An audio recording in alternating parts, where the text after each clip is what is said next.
সম্প্রতি চীন ও পাকিস্তান বাংলাদেশকে সামরিক সরঞ্জাম সরবরাহের আগ্রহ প্রকাশ করেছে, যা ভারতের জন্য নতুন উদ্বেগের কারণ হয়ে দাঁড়িয়েছে। বিশেষ করে চীনের রাষ্ট্রদূত ইয়াও ওয়েন বাংলাদেশে চীনের তৈরি সামরিক অস্ত্র বিক্রির আগ্রহ প্রকাশ করেছে, যা ভারতের কপালে ভাঁজ ফেলেছে। দীর্ঘদিন ধরে চীন বাংলাদেশের প্রতিরক্ষা খাতে সহযোগিতা দিয়ে আসছে, তবে এই সাম্প্রতিক ঘোষণা নতুন কৌশলগত দিক নির্দেশ করতে পারে।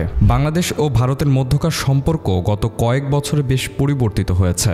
ভারতের নীতির কারণে বাংলাদেশের জনগণের মধ্যে ভারত নিয়ে অসন্তুষ্টি বেড়েছে। বিশেষ করে বাংলাদেশের সাবেক প্রধানমন্ত্রী শেখ হাসিনাকে ভারত আশ্রয় দেওয়ায় দুই দেশের মধ্যে কূটনৈতিক উত্তেজনা বৃদ্ধি পেয়েছে। হাসিনার প্রতি ভারতের অতিরিক্ত সমর্থন বাংলাদেশের জনগণের মনে বরাবরই প্রশ্ন তৈরি করেছে। এতে ভারত বাংলাদেশ সম্পর্কের ক্ষেত্রে ফাটল সৃষ্টি হয়েছে। সীমান্ত ইস্যুতেও দুই দেশের মধ্যে উত্তেজনা দেখা দিয়েছে।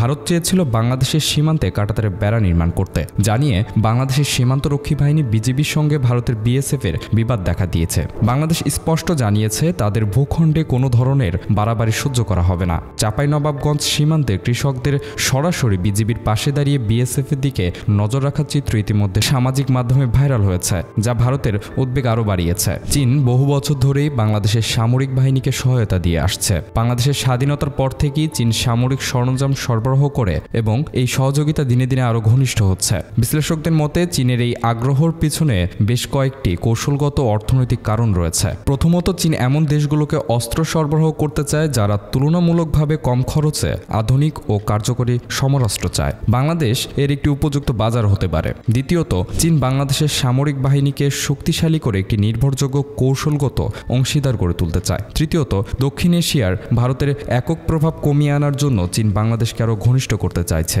বাংলাদেশের সঙ্গে চীনের সম্পর্ক শুধু সামরিক খাতেই সীমাবদ্ধ নয়, বরং বাণিজ্য ও অবকাঠামো উন্নয়নেও চীন গুরুত্বপূর্ণ ভূমিকা পালন করছে। চট্টগ্রামের বিশেষ অর্থনৈতিক অঞ্চলে চীনের বিনিয়োগ বেড়েছে এবং দুই দেশের মধ্যে দ্বিপাক্ষিক বাণিজ্য বৃদ্ধি পাচ্ছে। শুধু চীনই নয়, পাকিস্তানের সঙ্গে বাংলাদেশের সাম্প্রতিক সম্পর্ক উন্নতি হয়েছে। পাকিস্তান বিভিন্ন সময়ে বাংলাদেশের পণ্য পরিবহন করেছে এবং সামরিক সম্পর্কের ক্ষেত্রেও আগ্রহ দেখিয়েছে। পাকিস্তানের নৌবাহিনীর জাহাজ বেশ কয়েকবার বাংলাদেশে এসেছে, যা দুই দেশের মধ্যে সম্পর্ক উন্নতির ইঙ্গিত দেয়। বাংলাদেশ ও পাকিস্তানের সামরিক খাতে সহযোগিতার বিষয়টি ভারতকে আরও বেশি চিন্তিত করছে। ভারত দীর্ঘদিন ধরে দক্ষিণ এশিয়ার একক প্রভাব বজায় রাখতে চেয়েছে, কিন্তু চীন ও পাকিস্তানের মতো দুই প্রতিদ্বন্দ্বী রাষ্ট্রের সঙ্গে বাংলাদেশের ঘনিষ্ঠতা সেই প্রভাবকে চ্যালেঞ্জের মুখে ফেলছে। চীন ও পাকিস্তানের সঙ্গে বাংলাদেশের সম্পর্ক ঘনিষ্ঠ হওয়ায় ভারত উদ্বিগ্ন হয়ে পড়েছে। বিশেষজ্ঞদের মতে ভারত চাইবে বাংলাদেশের সঙ্গে সম্পর্ক মেরামত করতে, তবে তাদের আগের ভুলের জন্য এটি সহজ হবে না। ভারতের জন্য সবচেয়ে বড় চ্যালেঞ্জ হচ্ছে